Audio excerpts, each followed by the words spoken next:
Que Dios continúe bendiciendo tu vida de una manera muy especial. Yo soy René González, ministro de un nuevo pacto, la gracia. Quiero darte la bienvenida a otra enseñanza basada en el misterio de la gracia. Y en el día de hoy estaremos hablando acerca de tu fe te salva o tu fe te condena.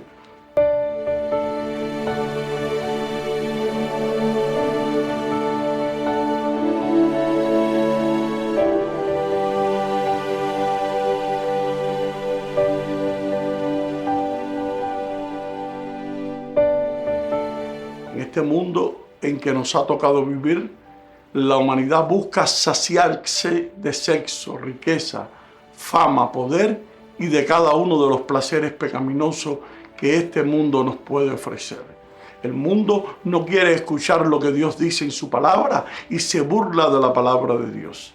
Pero sin embargo, en este mundo vive el pueblo de Dios, que es su iglesia del nuevo pacto de la gracia. Y nuestro alimento debe ser hacer su voluntad y poder cumplir su propósito. Nosotros, como embajadores de su reino, debemos seguir el ejemplo de fe de Noé, llevar vidas diferentes a como el mundo vive, prestar mucho más atención a la palabra de Dios y poder servirle. Y no solo debemos servir a Dios, sino ser pregoneros de su palabra, ya que Él nos encargó el ministerio de la reconciliación, reconciliando al mundo con Cristo, no tomándoles en cuenta sus pecados, sino acercándolos a Dios. Debemos ser valientes y aguantar la presión que el mundo ejercerá en ir sentido contrario a este mundo en el que el mundo se dirige. Y no debemos olvidar esta gran verdad: el juicio de Dios va a venir tarde o temprano, cuando Dios así lo decida. Por lo tanto, tenemos que caminar con Dios, y para poder andar con Él se necesita fe para confiar en que Dios nos sostendrá. Perseveremos en construir el carácter de Cristo cada día en cada uno de nosotros. Si nos aferramos a Cristo y le confiamos a Dios la dirección de nuestras vidas, entonces nuestras familias serán rescatadas y serán salvas. Lo que salvó a Noé fue su fe, evidenciándola al construir el arca, de la misma manera que nuestro ejemplo y nuestra voz resuenen al unísono. Solo hay una luz verdadera que alumbra a todo hombre. Solo en Cristo hay salvación.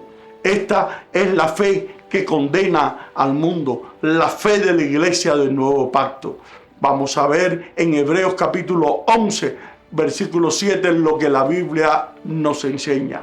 Por la fe, cuando fue Noé advertido por Dios acerca de cosas que aún no se veían, con temor preparó el arca en su casa para salvarse, y por esa fe condenó al mundo y fue hecho heredero de la justicia que viene por la fe.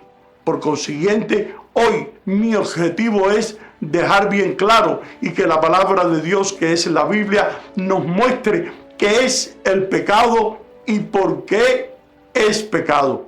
Raramente hay cura para cualquier enfermedad sin un diagnóstico. Esto es lo que quiero proponer en el día de hoy. El diagnóstico de Dios sobre nuestra enfermedad ya convertida en pandemia, llamada pecado. Si no sabemos lo que el pecado encierra, tendrá mucho más poder sobre cada uno de nosotros. Pero sin embargo, si sabemos lo que el pecado encierra, entonces nos podemos valer del mejor médico, que es especialista en pecado, y de sus medicinas, las cuales necesitamos para mantener controlada esa enfermedad. En la actualidad existe un grave error en la iglesia al decir que la fe salvadora se centra principalmente en lo que Dios no nos hará, es decir, no recriminarnos por los pecados. Esto es un error grave, porque en el Antiguo y Nuevo Testamento un elemento esencial de la fe, no opcional sino esencial, se centra en lo que Dios hará por nosotros, ahora y en la vida eterna por venir.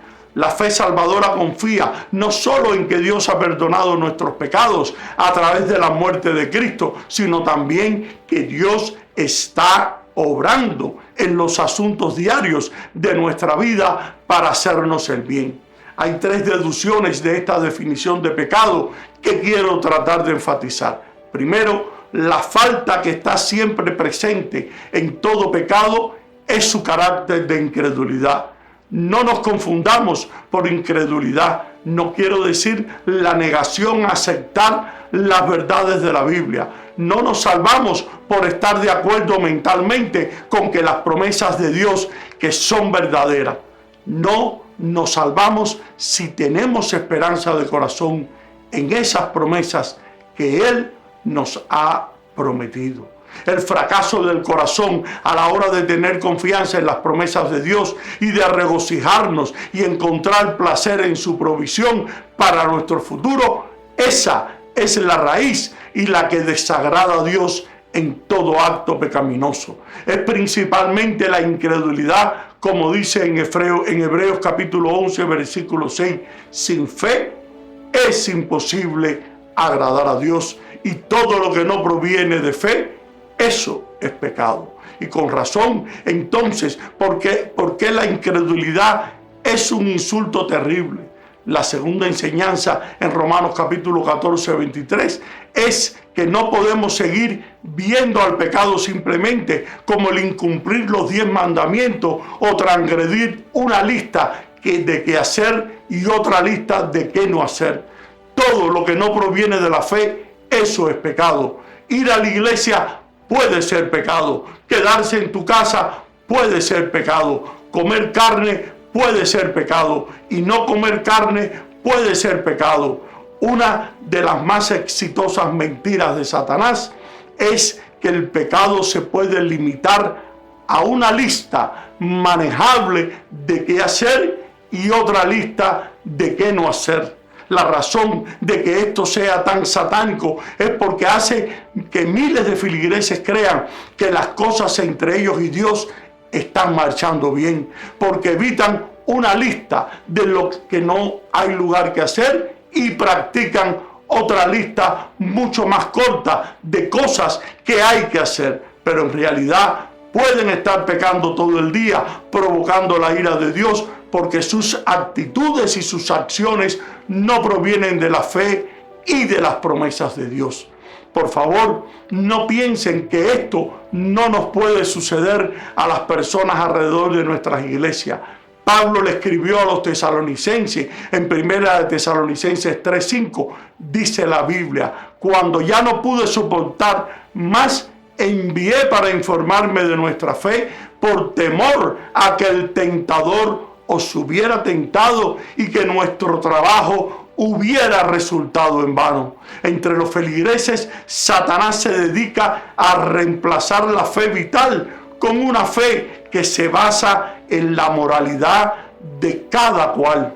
A Satanás le encanta tomar una vida que fluye de la alegre confianza en Dios y poder convertirla en un régimen hipócrita y religioso superficial. No dejen que lo haga, pues todo lo que no proviene de la fe, eso es pecado. Incluso la religión y la tradición llena de dogmas. La tercera y última inferencia en Romanos capítulo 14, 23 es una advertencia a aquellos que no han buscado el perdón de Cristo o no han puesto sus esperanzas en Él. Si alguno así entre ustedes no se digan a sí mismo: mis pecados son leves o son pocos, porque según Romanos 14, 23, pero el que duda sobre lo que come es condenado, porque no lo hace con fe, y todo lo que no proviene de fe, eso es pecado. Si no confían en Cristo para ser perdonados, entonces ninguna de sus acciones proviene de la fe, sino que cada una de ellas, aún la más noble, esa es pecaminosa, y eso es un insulto a Dios. La objeción más frecuente a la doctrina de la seguridad eterna es que supuestamente esta promueve la idea de que los cristianos pueden vivir de la manera que les plazca y aún así poder ser salvos. En realidad, eso no es verdad. Una persona que verdaderamente ha aceptado a Jesucristo como su Salvador no vivirá una vida caracterizada por el pecado continuo y el pecado voluntario. Debemos establecer una diferencia entre cómo debe vivir un cristiano y lo que debe hacer una persona para recibir la salvación.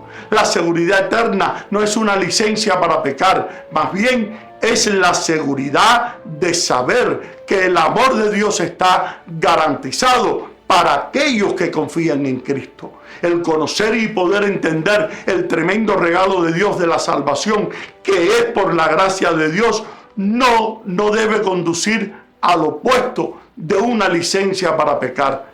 ¿Cómo podría alguien, sabiendo el precio que Jesucristo pagó por nosotros, seguir viviendo una vida de pecado? ¿Cómo podría alguien que, entendiendo el incondicional y garantizado amor de Dios para aquellos que creen, tomar ese amor y aventarlo de regreso a la cara de Dios? Tal persona demostraría no que la eterna seguridad que le ha sido dada es una licencia para pecar, sino más bien que esa persona no ha experimentado verdaderamente la salvación a través de Jesucristo. En 1 Juan capítulo 3 versículo 6, todo aquel que permanece en él no peca. Todo aquel que peca no le ha visto ni le ha conocido. No debemos ofender nuestra propia conciencia si hacemos algo que condena nuestro corazón. Esto no le agrada a Dios. Esto no le gusta. Cuando ofendemos a nuestra conciencia, porque quiere decir que no tenemos fe en lo que estamos haciendo, sin embargo, muchas veces nuestra conciencia puede estar equivocada o tener una conciencia cauterizada y no lograr recibir las señales que el Espíritu Santo nos alerta para, mientras vayamos aprendiendo más de Dios, nuestra conciencia se irá moldando de acuerdo con su palabra y de acuerdo a su voluntad para cada uno de nosotros. Es importante que el cristiano viva conforme a su conciencia, la cual es guiada por el Espíritu Santo. El Espíritu Santo vive en el corazón del cristiano y es el que trabaja en nuestras conciencias. El Espíritu Santo y el espíritu del cristiano son uno mismo. Por lo tanto, nuestras convicciones son también las convicciones del Espíritu Santo. Él nos hará saber lo que está conforme a su voluntad y lo que no está conforme a su voluntad. Eso es importante. Es importante permanecer receptivos en todo momento para poder actuar de acuerdo con su propósito eterno. Para Dios es más importante la condición de nuestro corazón que nuestras meras obras. Si nuestras obras fueran lo primordial, Dios no tomaría tan en serio nuestra conciencia de obras muertas. Sabe que para poder hacer buenas obras necesitamos fe en nuestro corazón, ya que todo lo bueno proviene de Él y sin Él no podemos lograr nada para el reino de Dios. La fe y la duda son ambas un estilo de vida. La fe o la duda se convertirán en tu propio estilo de vida de acuerdo con lo que cultives en tu corazón. En nuestro caminar con Dios, cuando nos encontramos dudando algo que Dios ha dicho en su palabra, eso es pecado, porque esta actitud demuestra que no confiamos en su integridad, y esta actitud es muy peligrosa, porque si dudamos de sus promesas, lo más probable es que actuemos conforme a lo que nosotros pensamos, no conforme a nuestras convicciones o conforme a nuestra fe o a lo que está en nuestro corazón, y por lo tanto permanecemos en pecado. No le permitas que la duda se convierta en tu estilo de vida. Confiesa tu pecado al Señor y Dios, que es fiel y justo, te lo perdonará y te limpiará de toda maldad. Acércate a Dios en fe con la convicción de que Dios dice exactamente lo que quiere decir y quiere decir exactamente lo que dice, sabiendo que sus promesas son el sí y el amén en Cristo. Caminar con esa convicción se convertirá en un estilo de vida y verás el poder de Dios en tu vida y en las personas que te rodean. Y no olvides este consejo: haz la mejor decisión de tu vida. Acuérdate, tú la mereces. Y espero que esta enseñanza te haya sido de gran bendición para tu ser interior y la puedas poner en práctica en tu diario caminar en el Señor. Y ahora me despido hasta una próxima ocasión. Bendiciones y gracias por tu sintonía.